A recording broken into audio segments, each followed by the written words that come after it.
Buenas tardes. Les damos la bienvenida a la 11ª edición de la Feria Internacional del Libro Guayaquil. La FIL es memoria. Es el lugar de encuentro con escritores y libros que tienen un lugar importante en la historia literaria. Y ustedes, público querido que nos acompañan, son la muestra de que nuestra ciudad siempre estará en esta cita anual de intercambio y novedades culturales. A continuación, les presentamos a Yana Hadati, quien impartirá charla, novelistas y cronistas mujeres latinoamericanas. Solicitamos al público poner en silencio sus celulares y les recordamos que la presente actividad tiene una duración de 50 minutos. Bienvenidos. Muchísimas gracias, buenas tardes. No sé si gustan los que están de pie ponerse acá sentados, a lo mejor caben. Voy a empezar por agradecer a la Feria del Libro, a Cecilia Ansaldo, a Marcela Ron, por la organización de la charla y del evento. Y inmediatamente paso a leer. Telúrica y magnética, crónica y novela de autoras hispanoamericanas recientes. De tarde en tarde reaparece una ya conocida advertencia. El mercado editorial, el mercado del arte, de la cultura, nos estandariza, nos presiona a representarnos iguales, más parecidos días con día. Esta apocalíptica amenaza se blande frente a la literatura como frente al cine, a las artes plásticas, a la música, a la fotografía. Y sin embargo, la advertencia de homogenización de la planadora posmoderna por efectos de mercado se encuentra muy lejos de arrasar con lo diferente, al menos dentro de lo que podemos atestiguar de lo literario. Con énfasis en lo que nos corresponde describir novelas y crónicas, las más interesantes publicadas en la última década, puedo afirmar que ni se confunden entre sí por semejanza, ni versan sobre las mismas temáticas, ni recurren a estructuras, lenguajes y perspectivas semejantes, ni transcurren en los mismos espacios, ni borran sus diferentes orígenes. Se mueven más bien en un amplio espectro de una Hispanoamérica plural, compleja y reductiva. En la galaxia que estoy describiendo caben historias que recuperan el pasado, otras que cubren viajes, es decir, el presente, retornos, fugas, aquellas que son relatos históricos, regionales y las que resultan fabulaciones al futuro. Denuncias neocoloniales, cuestionamientos de identidades, narraciones fluidas, contraescritura, representaciones sociales, entre muchas otras posibilidades. El solo elemento en común al que quiero aludir esta tarde, probablemente guiada por un sesgo de lectura personal, que es inevitable a final de cuentas, radica en reconocer que una importante vertiente de obras literarias pugnan por la vuelta a la tierra, como opción narrativa, que es la que aquí quiero resaltar como determinante. Telúricas, magnéticas, las narraciones reales o ficticias aparecidas durante estos 25 años que llevamos habitando el siglo XXI, vuelven hacia la tierra en sus diferentes topografías y geografías. Deltas fluviales, ambientaciones selváticas, estribaciones montañosas, planicies desérticas, matorrales feraces, es decir, locaciones diversas de la gran América Latina, del río Bravo al Cabo de Hornos. Dichos paisajes no aparecen como telones de fondo, por el contrario, se habitan, se padecen, se interpretan, se encarnan, se vuelven elocuentes, devienen símbolos y metáforas. Coincide en esta mirada, entre otros estudios, con la sugerente postulación de Sebastián Saldarriaga Gutiérrez, doctor por la Universidad de Salamanca y miembro del Semillero de Investigación en Literatura Latinoamericana de la Pontificia Universidad Javeriana de Bogotá, quien después de haber estudiado las representaciones colombianas de este tipo sostiene la existencia de un giro rural, es su término, en la escritura latinoamericana del siglo XXI. El estudioso reconoce que esta vuelta a la tierra no implica renunciar a la experimentación formal o tampoco implica homogeneizar las voces, ni siquiera suprimir o por completo el referente urbano, solo que predomine la visión rural. El giro debe ser visto no como una manera nostálgica de rebuscar un paraíso perdido, sino de situar la acción en un entorno no urbano en un tiempo datado. Las obras resultantes no exigen ser leídas, tampoco es así, restrictivamente como nacionales ni como nacionalistas. Puede incluir referentes de la globalización como cara oculta de la misma, menos glamorosa y seductora que los rostros habituales de la modernidad. Tampoco se trata de proponer una reposición de una conocida corriente previa que a partir de los años 30 del pasado siglo marcó época, a diferencia del ciclo de la que se llamara Novela de la Tierra, que seguramente ustedes han estudiado, me dicen que son universitarios en su mayoría, pero no se trata de este ciclo ni de retomarlo. Exhibió la fuerza arrasadora de la naturaleza americana como fuerza en tensión contra la modernidad, triunfo de la barbarie o de la civilización. En esta nueva narrativa telúrica, el campo y la naturaleza son vistos diferentemente, no como referentes eternos e inmodificables, sino como elementos que fluyen y se modifican. Aparece no únicamente la naturaleza, sino los seres humanos que la habitan, cuyas formas de conocimiento, a diferencia del ciclo de la novela de la Tierra, insisto, no resultan desdeñables, sino que deben ser tomadas en cuenta frente a las intervenciones extractivistas, tóxicas, erosivas de la modernidad. La motivación final consiste en representar a un otro borrado de la historia, humano, natural, posthumano. Otra característica, hay un registro polifónico, es decir, hay mucho más que una versión única, se cuentan las historias desde diferentes puntos de vista. Por último, las obras pueden dar cuenta de un trauma colectivo, las tramas pueden resolverse desde la construcción de afectos y comunidades. Voy a hablar primero de las novelas que estoy considerando para poder afirmar esto y daré los ejemplos. Primero, novelas contemporáneas de la selva, la montaña y el río. Siguiendo las primeras coordenadas, consideremos algunas novelas que miran los entornos rurales, que fueron escogidas más por excepcionalidad que por representatividad. Es decir, que lo que propongo aquí no tiene que ver con decir que contienen sintéticamente y de manera más visible lo que podemos encontrar en la generalidad de publicaciones de una década para representarlas proporcionalmente, sino aquellas que según mi gusto como lectora considero que destacan, guiadas sobre todo en términos de la calidad literaria y la representación del mundo. Y la primera de la que voy a hablar es No es un río, de Selva Almada, una novela de 2020. Selva Almada, nacida en Entre Ríos en 1973, ha publicado 3 novelas, 2 libros de cuento, otros 2 de crónica y una narración infantil. Sus obras aparecen originalmente bajo el sello de las editoriales Margulis y Blumen, posteriormente en Penguin Random House. Su espléndido e inusual estilo narrativo ha sido comparado con el de William Faulkner, Carson McCullers, Flannery O'Connor, Juan Carlos Onetti, Sara Gallardo, en la medida en que la construcción de un lenguaje lírico, personal y envolvente, la representación feraz de la naturaleza, la selección de personajes aislados y sumidos en el silencio, son determinantes en su estilo. La autora se encuentra profundamente comprometida con su región y de manera más general con la cuenca del río Paraná. Es la locación predilecta de sus cuentos, crónicas y novelas, en especial las que corresponden al último volumen de la trilogía de varones, conformada, como es sabido, también por El viento que arrastra, de 2012, Ladrilleros, de 2013, y No es un río, que es de la que estoy hablando, de 2020.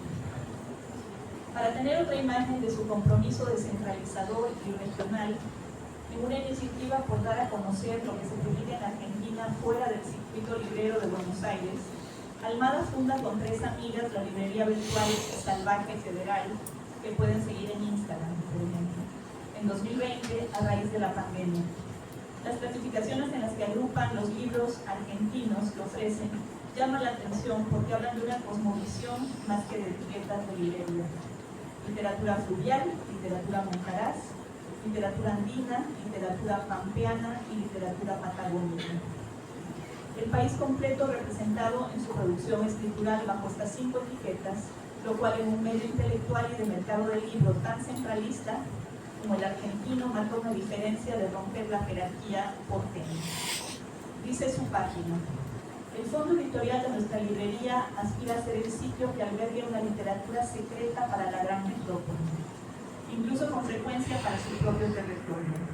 Un pie a tierra, una posta breve desde la cual partan a distintas ciudades del país al encuentro de sus lectores. La trama de la novela mencionada no es un río, es sumamente escueta. El adolescente Tilo acompaña a los amigos de su difunto padre, Enero Rey y el Negro, a un fin de semana de pesca a la isla, así escuetamente denominada, en el delta del Paraná. Se trata justamente del lugar donde murió ahogado el padre del joven Eusebio. Los tres pescan, comparten cervezas y vino, toman mate, están alegres, hasta cuando intentan asistir a una fiesta local, en donde sufren un violento ataque por parte de los lugareños, supuestamente como un castigo por desperdiciar la pesca de una gran mantarraya.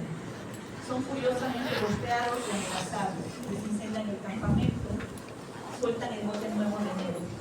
Deben abandonar la isla y salvar sus vidas. Colateralmente aparecen algunos personajes isleños, uno de los agresores Aguirre, su hermana Xiomara, madre de Mariela y Luza. Las dos chicas han muerto en un accidente de coche, la madre se niega a aceptarlo y sus presencias fantasmales en versiones bien terrenas ayudarán a Tilo, el Negro y Enero en su huida de la isla. Como es habitual en la literatura de la escritora entrerriana, los silencios y la comprensión que exhibe en sus escuetas historias tienen tanto peso como lo dicho. La descripción del paisaje cuenta tanto como las acciones y más que las palabras que se entrecruzan entre los personajes en breves diálogos que son mínimos. Cito un fragmento en el que se explica el título y sobre todo que permite calibrar el valor del mundo natural representado, que se vuelve un personaje más. Cito: un viento se mete justo entre los árboles y está todo tan callado por la hora que el rumor de las hojas crece como la respiración de un animal enorme. Oye cómo respira, un bufido. Las ramas se mueven como costillas, inflándose y desinflándose con el aire que se mete en las entrañas. No son solamente árboles ni yuyos, no son solamente pájaros ni insectos. El quitilipi no es un gato montés, aunque de repente puede parecer. No son unos cuises, es este cuis, esta yarará, esta caraguatá, única, con su centro rojo como la sangre de una mujer. Se alarga la vista donde la calle baja llega a ver el río, un resplandor que humedece los ojos. Y otra vez, no es un río, es este río. Ha pasado más tiempo con él que con nadie.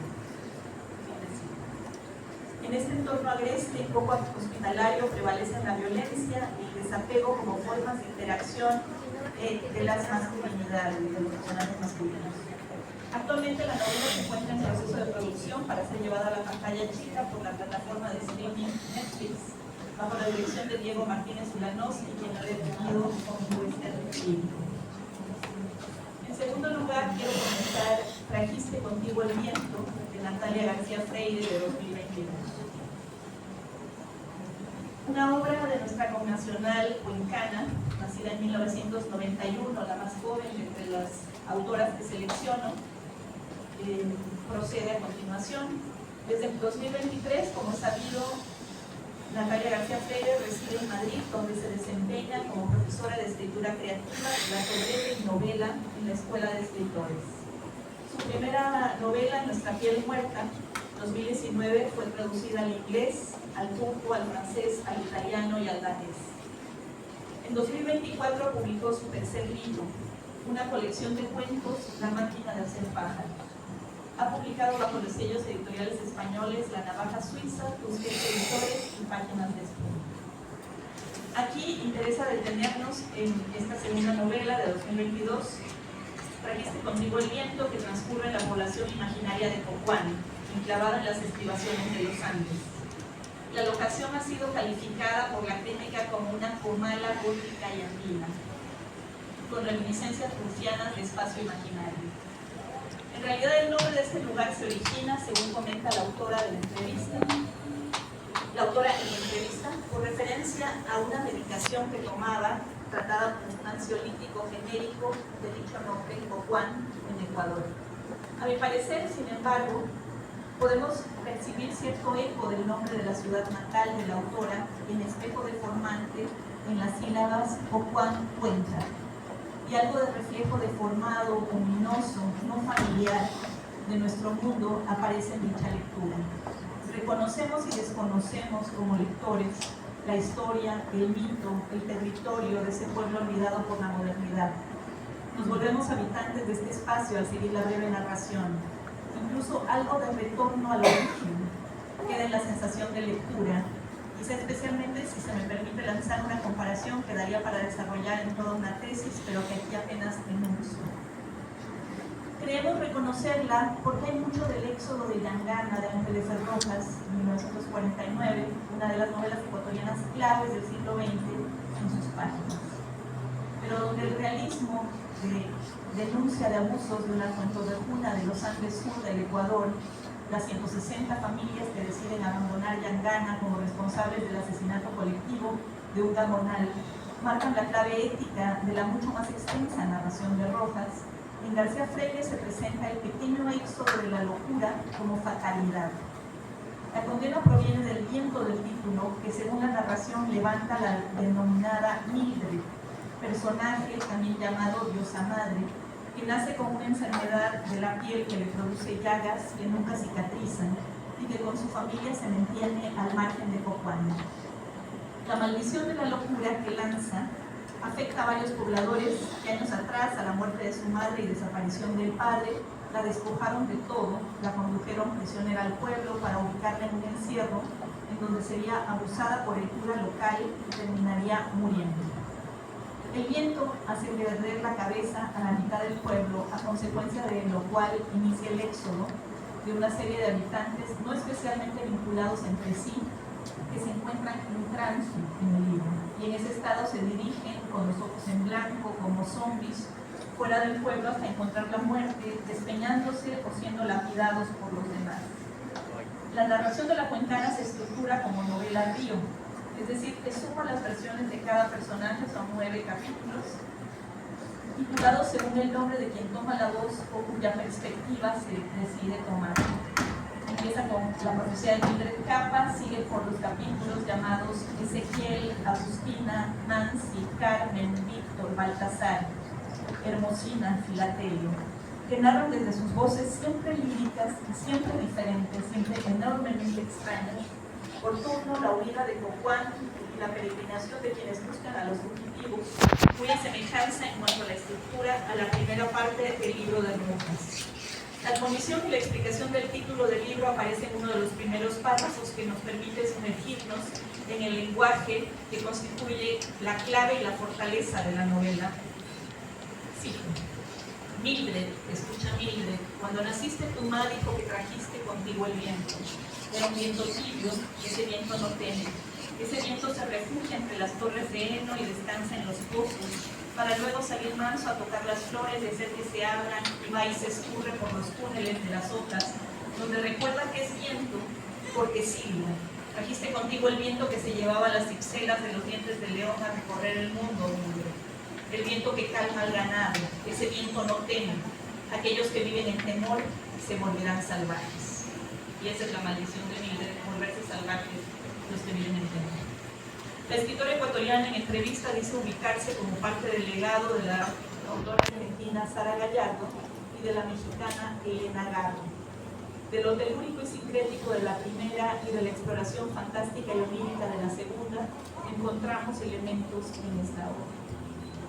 La tercera novela, que es la última a la que me voy a referir dentro del género, es Las niñas del Naranjel, publicada en 2023 de Gabriela Cabezón Cámara. Adentrándonos en la idea de la voz genuina, que es la que más llama la atención en estas novelas recientes, quiero referirme a una novela que narra la historia de Antonio, un soldado español del siglo XVII, que forma parte del ejército de la conquista de América. Mediante cartas escritas a su tía, priola de un convento en San Sebastián, nos enteramos de su devenir. nacido como Catalina de Erauso, más conocida como la monja alférez, huye de ser novicia, travestido con atuendos masculinos, sobrevive haciendo labores de tendero, grumete, paje, y finalmente como soldado viaja a América a combatir en las guerras del Arauco, regresa a Europa y después de verificarse su condición nacido mujer, vuelve a América con permiso de portar armas y vestir traje de caballero. Es entonces cuando inicia la trama de la novela. Al ser testigo de todas las iniquidades y horrores consubstanciales como soldado del ejército conquistador español, Antonio decide desertar hacia la selva del Paraná y en su vida lleva consigo y cuida a 2 niñas guaraníes que habían sido raptadas e enjauladas por los conquistadores. Las pequeñas Itacuña y Michi le sirven de compañía y de contraparte con sus preguntas, al inquirir por todo y tratar de entender el incomprensible mundo del forastero. De este modo, la mayor parte de validaciones identitarias en torno a religión, fe, orden político, divisiones de género, parentesco, idea de futuro, son desmontadas a partir del interminable pa, que repiten una y otra vez las niñas, es decir, ¿y por qué? En guaraní. El diálogo entre castellano y guaraní marca la construcción en el presente, en que las niñas interrogan a Antonio mientras él intenta, en medio de su refugio en la selva, escribir la carta final a su tía. Como soldado desertor, Antonio es perseguido por el capitán y su ejército, y en su fuga se encomienda una y otra vez a la Virgen del Naranjel, que da título a la obra. Las naranjas parecen ser el símbolo paradisíaco que une los imaginarios de ambas culturas, pues son la medida de la aparición divina del romance, la Virgen y el ciego, el episodio cristiano de la infancia de Jesús, en que se narra el milagro de devolver la vista a un ciego que regala naranjas para calmar la sed de la Virgen y el niño. Y también es la ilusión de abundancia de los mundos selváticos que mantienen vivos a los personajes.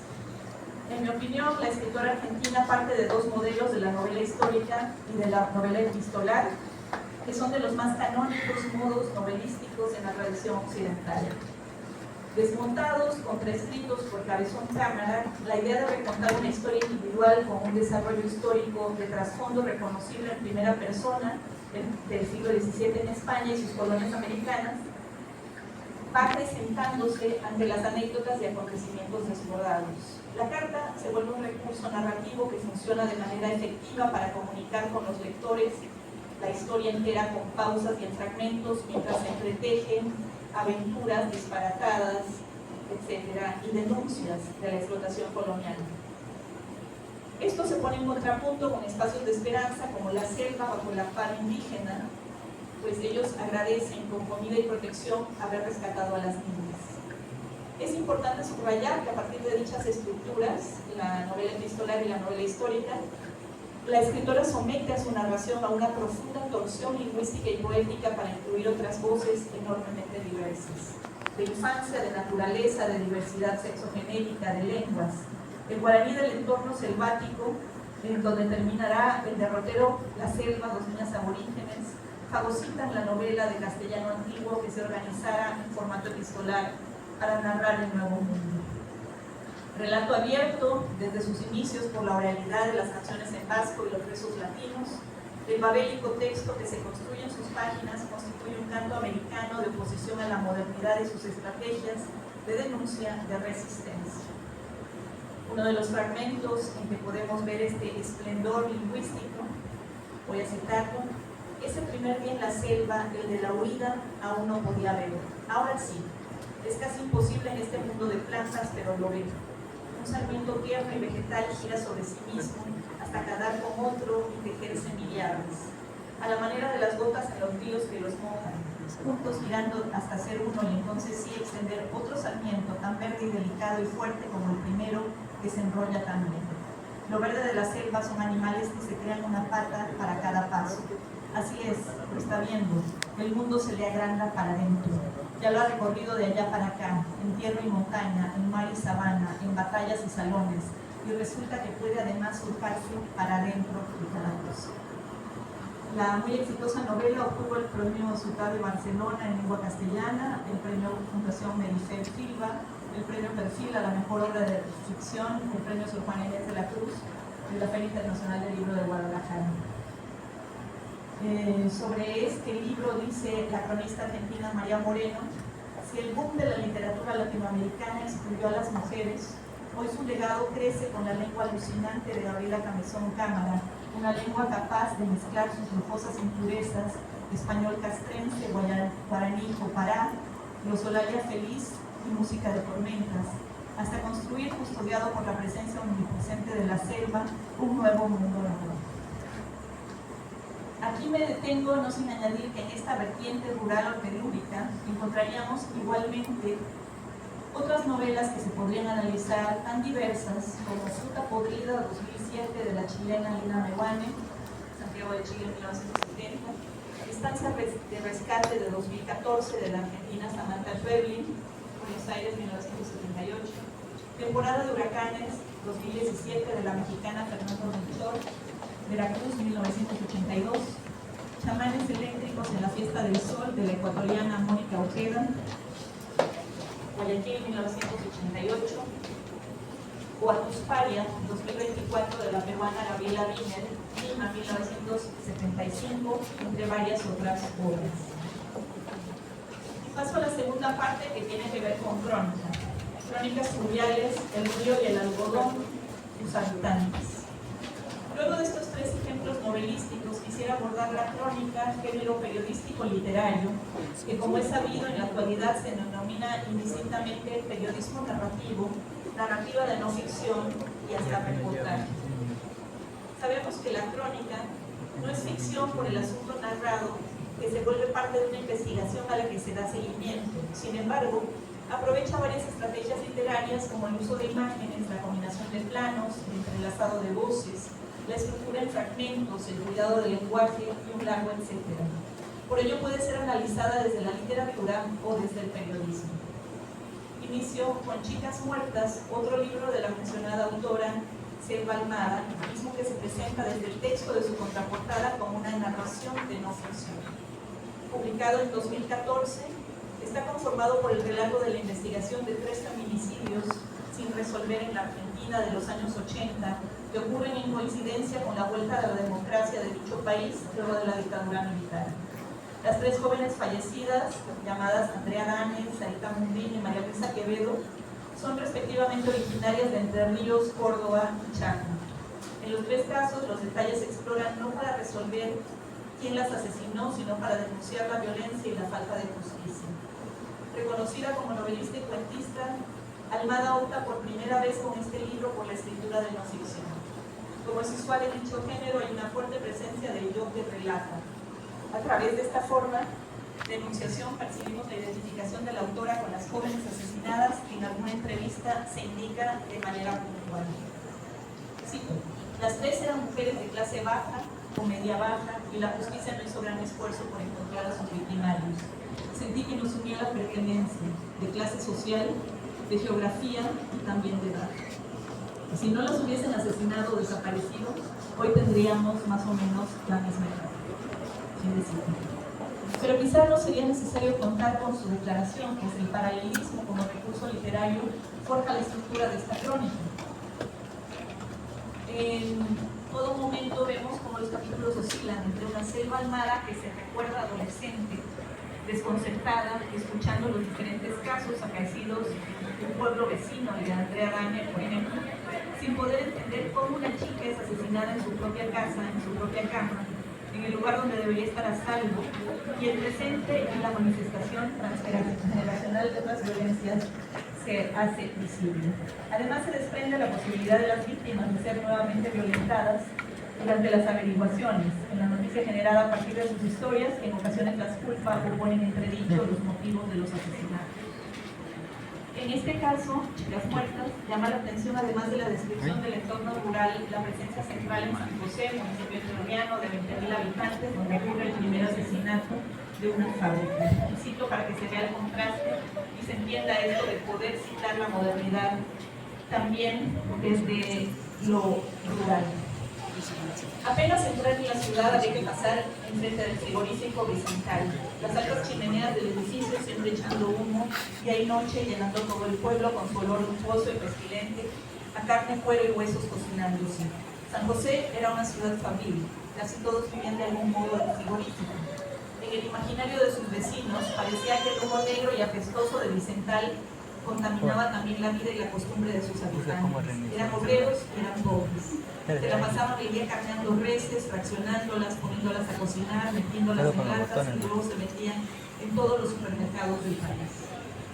Fin de cita.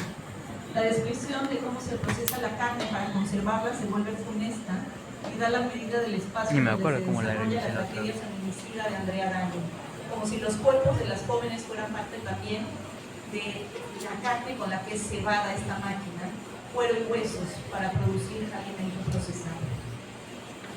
La segunda crónica de la que quiero hablar es Autobiografía del algodón.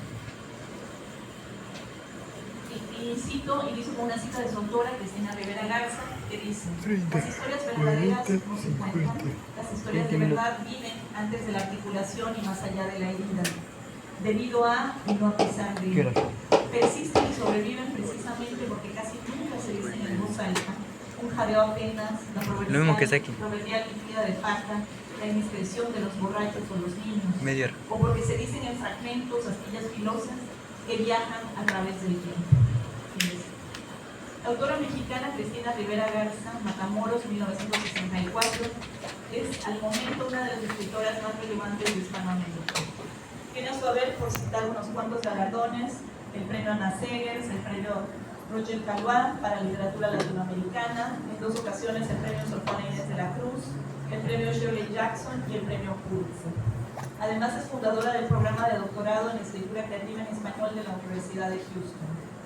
En el complejo libro de la escritora tamaulipeca, Autobiografía del algodón, 2020, traza la historia familiar de sus abuelos en su periplo entre Estados Unidos y México a principios del siglo XX, buscando la supervivencia como campesinos jornaleros y quizá también en busca de su sentido en el mundo, más allá de la precariedad y la zozobra. La actividad agrícola y las plantaciones resultan tan necesarias de describirse en detalle como el recorrido de entonces de los ancestros y el contemporáneo de la autora y familia, por zonas muy claramente identificadas en los estados de Coahuila, Nuevo León y Tamaulipas, al norte de México y de parte de Texas, en Estados Unidos, a uno y otro lados del río Bravo, de donde unos son oriundos y otros migrantes. Los asentamientos y peregrinaciones van y vuelven de Houston a Matamoros. Hay una voluntad de compasar la gran historia a los derroteros personales, donde no únicamente la microhistoria o historia personal, sino sus vacíos permiten fabular entre anécdotas familiares, historias de amor, de hambre, de éxodo, de duelo. Esa combinación subtitulada por fragmentos se establece como tónica, avalada por documentos duros y recorridos comprobables. La presidencia del general Lázaro Cárdenas, 1934-1940, representa en este recorrido el momento de mayor fomento al campesinado dentro de México, con generosos créditos agrícolas. Repatriación de Estados Unidos de migrantes campesinos y grandes proyectos de irrigación financiados por el Estado, mismos que quedan truncos al entrar otros presidentes al gobierno y coincidir las epidemias humanas y vegetales y a buscarse las tierras. Algunos de estos documentos referidos se llegan a reproducir como parte de la horrible narrativa para constatar que estas personas existieron. Son fotos de lugares intervenidas por una investigadora transmedial, Vega Sánchez Aparicio, o bien documentos de registro, actas, tarjetas de identificación, fotográficas. Deben ser cruzados, traducidos y lucidados. Prevalece la idea de la heroicidad ante el desierto, ante la tierra infértil, la empecinada acción humana sobre la naturaleza para lograr sembrar y ver germinar el algodón en las tierras yertas. Tanta briga, sin embargo, no garantiza la merecida bonanza, sino que más bien demasiadas veces conduce a la impotencia y a la muerte de los hijos, de la pareja, del algodonal, a manos de los gusanos. Y con el fracaso, la necesidad de seguir migrando una y otra vez. Varios episodios del inicio dan cuenta de la organización sindical y la huelga obrera de Estación Camarón. Se intercala con ellos la llegada del muy joven escritor José Revueltas como líder sindical comunista. Un poco el juego es que también trata de filiar en su familia a José Revueltas, como si pudiera ser otro de los bisabuelos. En la duda de si a su paso por esas tierras, Revueltas habría conocido verdaderamente a su abuelo, el campesino José María Rivera o a su abuela Petra Peña, se expresa la fascinación del escritor duranguense por esa realidad revelada de su país. Campesinos autoorganizados, exigiendo salarios mínimos, conscientes de sus derechos, sin necesidad de ser movilizados por intermediarios, intelectuales ni adoctrinamiento de líderes. Pura organización colectivista. Revuelta se encuentra su razón de ser en la admiración de este colectivo agricultor. Adicionalmente aparece entretejida la voz y el derrotero de la pensadora feminista chicana Gloria Anzaldúa, campesina algodonera también en su origen. Y su reflexión militante queer, racializada y emitida desde clase y grupo, que se convertirá en bandera feminista, lesbiana y chicana. La historia se remonta por momentos hasta el siglo XVI, pero se desarrolla mayormente en los umbrales del siglo XX, hasta bien entrado el mismo, mucho más allá de la Cruz Revolución.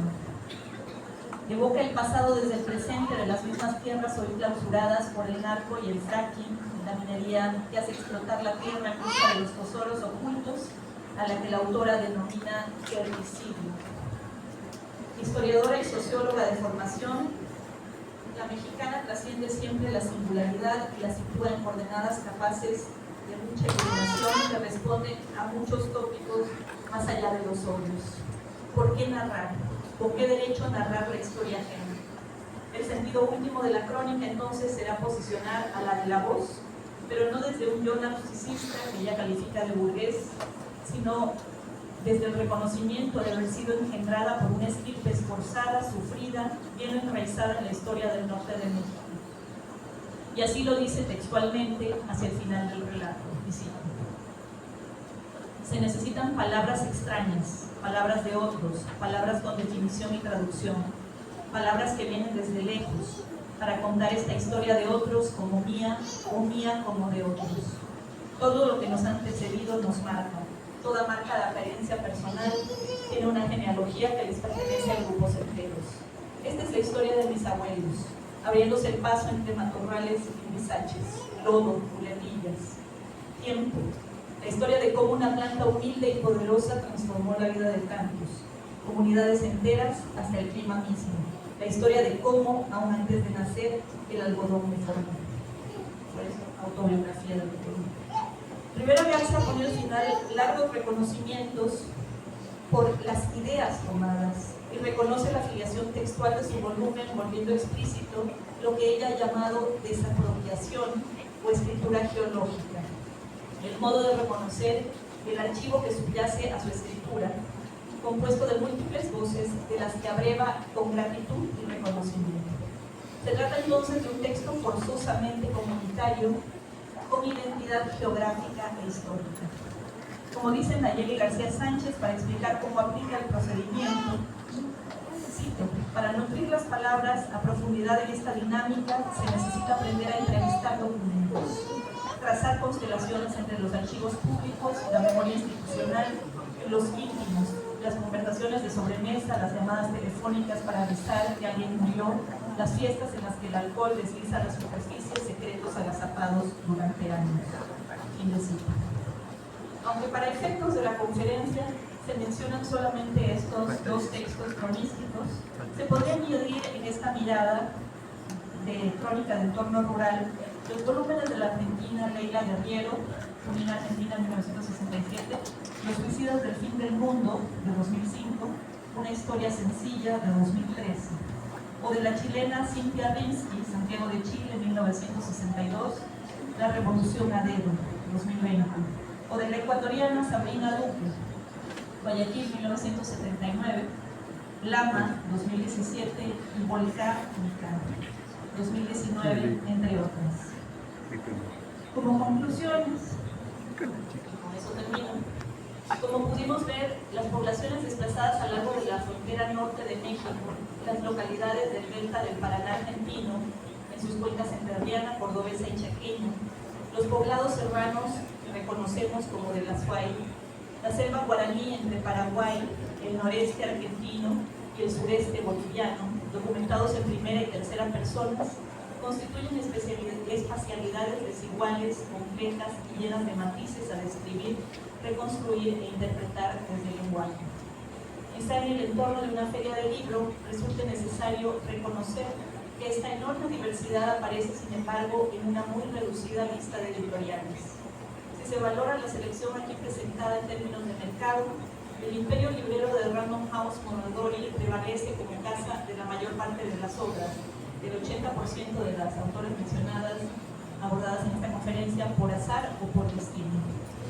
Parecería ser que la presencia se vuelve ineludible dentro del mercado actual por la posibilidad económica, editorial y de redes de distribución con que cuenta el gigante editorial para llegarse a autoras de tan alta valía. Sin embargo, probadamente puede verse que el sello no homogeniza ni simplifica las visiones del mundo, no exige cuotas de representación de lo único americano, lo único femenino, lo único nacional, no publica lo que se parece entre sí. De manera apresurada, dirían que aunque editadas bajo sellos transnacionales, las autoras aquí referidas representan un importante esfuerzo de marca regional al aprovechar estas trincheras con campañas personales de resistencia desde la academia o el mundo de las letras, incluso el mundo librero. Telúricas en su asunto, magnéticas en su lenguaje y en su forma de crear mundo y narrarlo, las obras de ficción y no ficción aquí descritas nos brindan una mirada a un paisaje y a una realidad hispanoamericana amplia, sugerente, incitante, que se opone con cada una de sus palabras a la reducción a la marca país, a la etiqueta de lo nacional, no desde la mundialización o globalización, que sería quizá lo más esperable en estos tiempos, sino desde la regionalización militante. Como decía el ya fallecido teórico de la comunicación hispano-colombiano Jesús Martínez Barbero, era también posible hacer, es decir, resistir la globalización a través de la regionalización. Bienvenido a este giro rural que nos permite asomarnos a las muchas otras Hispanoaméricas y habitarlas temporalmente en papel y tinta. Vale mucho la pena seguirles la pista. Muchas gracias.